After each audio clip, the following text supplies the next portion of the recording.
వేదికను అలంకరించిన పెద్దలందరికీ పేరు పేరున నమస్కారం. విచ్చేసిన ప్రజాప్రతినిధులకి, గుంటూరు ప్రజలందరికీ, అదేవిధంగా మీడియా మిత్రులందరికీ కూడా పేరు పేరున నమస్కారం, ధన్యవాదాలు. ఈరోజు ఒక పండుగ వాతావరణం, ఒక పండుగ రోజుగా చెప్పుకోవచ్చు. ఆకాంక్ష ఈరోజు శంకర్ విలాస్ ఓవర్ బ్రిడ్జ్ని నిర్మించు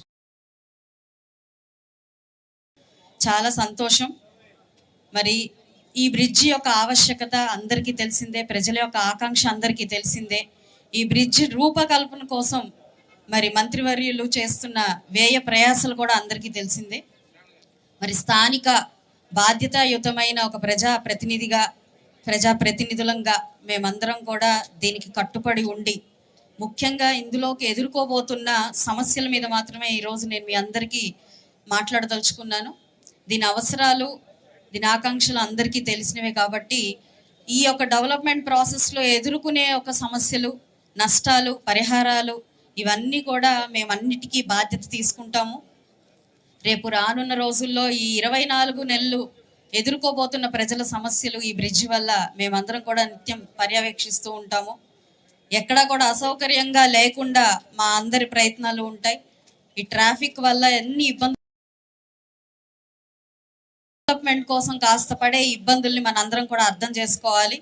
ఎప్పుడు మేము మీ సౌకర్యం కోసం మాత్రమే పనిచేస్తున్నాం. దానికోసం ఎన్నో ఇంటర్నల్ రోడ్స్ని వైడ్ చేసుకుంటున్నాం, ఎంక్రోచ్మెంట్స్ అన్నిటిని తీస్తున్నాం.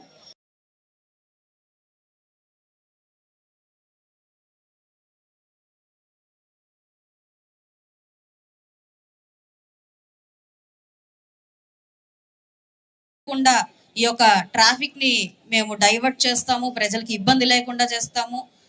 ఇచ్చిన సమయ ఏదైతే పీరియడ్ అయితే ఉందో అందులోనే పూర్తి చేసే విధంగా మేము ప్రయత్నిస్తాము.